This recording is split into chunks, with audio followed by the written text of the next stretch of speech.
โดยเหตุการณ์ที่คนงานชาวลาวติดถ้ำและกลายเป็นเรื่องราวโด่งดังอย่างกว้างขวางไม่ว่าจะเป็นเบื้องหน้าและเบื้องหลังที่เกิดในระหว่างวันที่19เดือน5ปี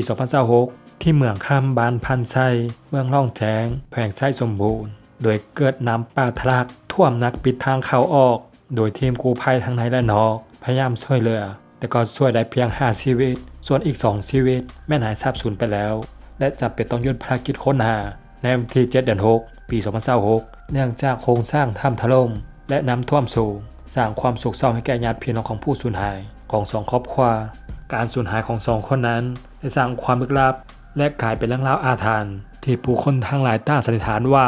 มันน่าจะมีสิ่งศักดิ์สิทธิ์คุ้มครองอยู่และในคลิปทั้งช่องไว้แต่แขกเองจะพาทุกคนไปรับชมตำนานอาถรรพ์ถ้ำพระเจ้า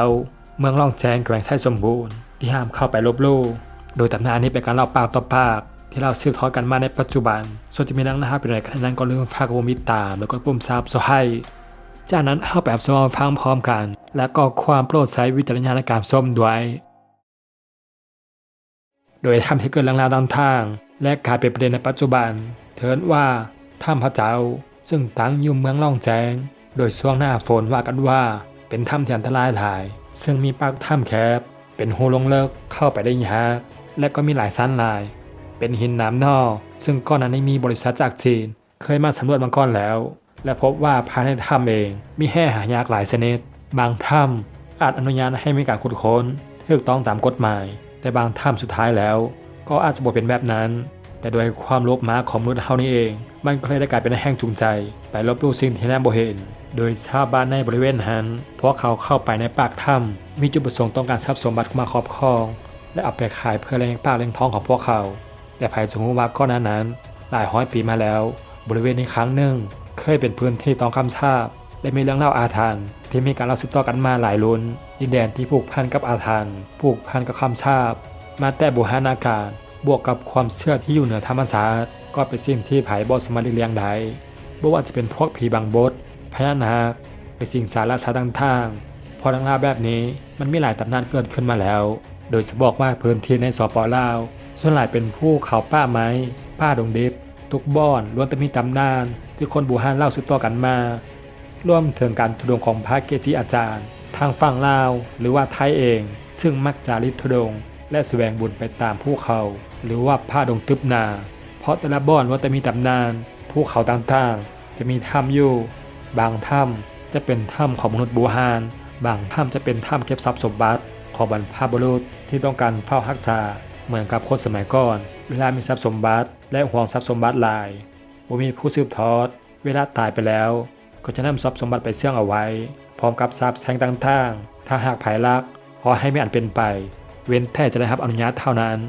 ยกตัวอย่างภูเขาควายที่พระเกจิชื่อดังต้องมาเดินธุดงค์ว่ากันว่าถ้าผ่านภูเขาควายไปได้ประชาชนในสมัยนั้นจะมีความเลื่อมใสและศรัทธาในพระเกจิหลายเพราะบ่มีใครจะขึ้นไปภูเขาควายได้ง่ายๆยกเว้นผู้ที่มีบุญบารมีและเก่งกาจสามารถแท้แน่นอนว่าเรื่องพวกนี้พิสูจน์บ่ได้แต่ก็บ่ได้หมายความว่ามันบ่มีอยู่จริงอันที่จริงแล้วพวกนี้มันเป็นเรื่องธรรมศาสตร์แต่ถ้าเฮาพิสูจน์บ่ได้ก็จะเอิ้นว่าเรื่องเหนือธรรมศาสตร์และพื้นที่ส่วนใหญ่ที่เป็นพื้นที่ศักดิ์สิทธิ์จะบอกว่ามีทรัพย์สมบัติอยู่ด้านในก็คงจะบ่ผิดหยังโดยเมืองล่องแจ้งก็เป็นหนึ่งในนั้นโดยความที่มีแห่ทานหลากหลายอย่างบ่ต้องสงสัยว่าจะเป็นผู้เบียที่มีความสูงที่สุดในสป.ลาวประมาณ 2,820 เมตรเหนือระดับน้ำทะเลซึ่งสอดคล้องกับเหตุการณ์ที่เกิดขึ้นที่ผู้คนติดอยู่ในถ้ำเองชาวบ้านบริเวณนั้นจะเอิ้นว่าถ้ำพระเจ้าซึ่งอยู่ในเทือกเขาผู้เบียสำหรับล่องแจ้งถ้าย้อนไปในยุคสงครามเวียดนามที่สหรัฐมาเฮ็ดสงครามในอินโดจีนก็จะมีพวกมงที่ส่วนหลายที่เป็นฝ่ายขวาซึ่งพื้นที่บริเวณนี้บ่แม่นบ้านเกิดเมืองนอนของพวกมงแต่มงไปอยู่บ่อนนั้นก็ย้อนว่าอเมริกาให้พวกเขาไปอยู่และพัฒนาพื้นที่สูงที่สุดจนมีการพัฒนาและกลายเป็นฐานทัพ CIA ที่อยู่ในสป.ลาวเถินว่าฐานทัพล่องแจ้งมีทั้งสนามบินบ้านพักวังเป่าหรือแม้แต่อดีตเจ้ามหาชีวิตของเราด้วยซ้ำนั่นหมายความว่าพวกมงบ่ได้อยู่มาก่อนหน้านั้นเป็นกลุ่มชาติพันธุ์อื่นบ่ว่าจะเป็นพวกข้าขมุไทยพวนหรือว่าพวกลาวเทิงเช่นพวกบลูซึ่งได้รับอิทธิพลมาจากเขมรและการเชื่อถือผีสิ่งสารสัตว์ก็ผูกพันกับวิถีชีวิตของพวกเขาอยู่แล้วอย่างกรณี7ชีวิตที่ ติดอยู่ในปากถ้ำนั้นเมื่อวันที่ 19 เดือน 5 ใช้เวลา 12 มื้อในการกู้ชีวิตได้ 5 ชีวิตโดยทีมกู้ภัยเคยเล่าว่าในช่วงเวลาที่พวกเขาขอเข้ามาสิ่งศักดิ์สิทธิ์ภายในปากถ้ำนั้นก่อนหน้านี้มีหลวงปู่ศิลาเกจิชื่อดังจากฝั่งไทยที่ชาวลาวและชาวไทยให้ความเคารพหลายเพิ่นบอกว่าจะสามารถช่วยเหลือได้เพียง 5 ชีวิตอีก 2 ชีวิตบ่อยู่แล้วก็เพราะว่าเจ้าที่เจ้าทางเจ้าถ้ำเจ้าเขาเจ้าของทรัพย์สมบัติที่เฝ้าอยู่นั้นได้เอา 2 ชีวิตนั้นไปแล้วที่มาพร้อมกับดวงตาสีเขียวเข้ม2 ดวงที่แนมไปในความมืดลุ่มสายน้ำในถ้ำนั้นสายตาเหมือนกับสายตาของงูใหญ่หลายคนก็เดาไปว่านั้นอาจจะแม่นพญานาคและเป็นอย่างทุกคนจึงเชื่อว่ามันเป็นพญานาคก็เพราะว่าหลวงปู่ศิลาบอกว่าถ้ำนั้นเป็นถ้ำพญานาคและถ้ำนี้ด้านลุ่มแม่นเมืองบาดาลที่คนทำลายอย่างเฮาบ่สามารถแนมเห็นได้เพราะสิ่งเหล่านี้ตราบใดที่มีตำนานก็ย่อมมีสิ่งที่ปรากฏและผู้ที่สามารถพิสูจน์ได้ล้วนแต่บรรลุแล้วและก็ปฏิบัติแล้วและก็ในช่วงเวลา5 ชีวิตได้ติดอยู่ในถ้ำนั้นเพราะเขาเล่าตรงเดียวว่าเวลานอนมักฝันเห็น2 ชีวิตคล้ายกับพญานาคตัวใหญ่โดยฝันแบบนี้ตลอดคืนสำหรับถ้ำพระจันทร์ในตำนานพื้นบ้านมักเล่าว่าเป็นบ่อนลึกลับมืดสว่างบ่ถึงมีเรื่องเล่าเกี่ยวกับผีหรือสมบัติโบราณอยู่ด้านในคนเฒ่าคนแก่มักจะเล่าเสมอว่า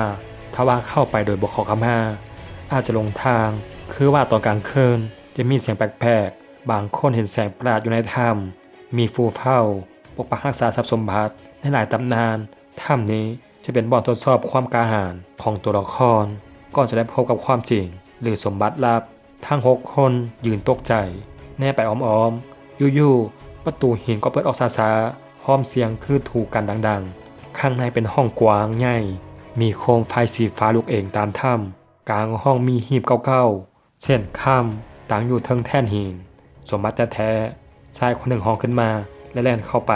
แต่พอมือของเราแตะหีบโคมไฟทั้งหมดก็ดับลงความมืดปกคลุมทุกอย่างแล้วก็มีเสียงหายใจดังอยู่ด้านหลังของพวกเขาแล้วโคมไฟสีฟ้าติดขึ้นอีกครั้งและพวกเขาก็เห็นห้างสูงดำยืนอยู่หลังหีบแต่สิ่งที่เป็นตาย้านกว่านั้นก็คือใบหน้าของมันโดยความย้านเมื่อเห็นใบหน้าของห้างดำนั้นซึ่งเป็นหมู่ของพวกเขาเองเล่าเอาขึ้นว่าซอยค่อยมันนอนซาๆด้วยเสียงบุกคือมนุษย์ชายคนนั้นถามว่าเจ้าแม่นไผ่ห้างนั้นซีไปที่ค่ำแล้วว่าผู้ใดโลภผู้นั้นจะถึกถ้ำกินท่านใดนั้นฟ้าถ้ำเริ่มสั้นหินตกลงมาพวกเขาแตกตื่นและแล่นหาทางออกแต่ชายคนหนึ่งบ่ยอมหนีลาอุ้มหีบเข้าไว้แน่นและฮ้องว่าค่อยจะเอามันไปนำห้างดำจ้องแนมเท้านิ่งๆก็จะยกมือขึ้นมาพื้นถ้ำแตกออกแต่ชายคนนั้นก็ถึกดึงลงไปในความมืดพร้อมกับเสียงฮ้องที่ค่อยเบาๆลงแล้วอีก5 ชีวิตก็แล่นหนีออกจากปากถ้ำได้ก่อนที่ปากถ้ำจะพังทลายต่อหน้าพวกเขาในบางแถมนั้นมาก็บ่มีไผกล้าเข้าไปในถ้ำมืดหรือถ้ำพระเจ้าอีกเลยชาวบ้านเล่าลือกันว่าในคืนฝนตกยังได้ยินเสียงกระซิบดังออกจากปากถ้ำว่าขอยังท่าพวกเจ้าอยู่และนี่ก็เป็นเรื่องราวอาถรรพ์ของถ้ำพระเจ้าในบ้านพันชัยเมืองล่องแจงแขวงชัยสมบูรณ์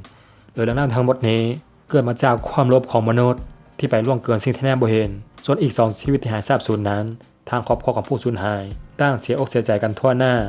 รวมถึงประชาชนลาวเฮานี่เองโดยมีคนเคยกล่าวไว้ว่าทรัพย์สมบัติอยู่ในถ้ำเองหลายซ้ำใดก็บ่สามารถเอาออกมาได้โดยเฉพาะบางคนที่เห็นแก่โตมีหลายซ้ำใดก็ยิ่งอยากได้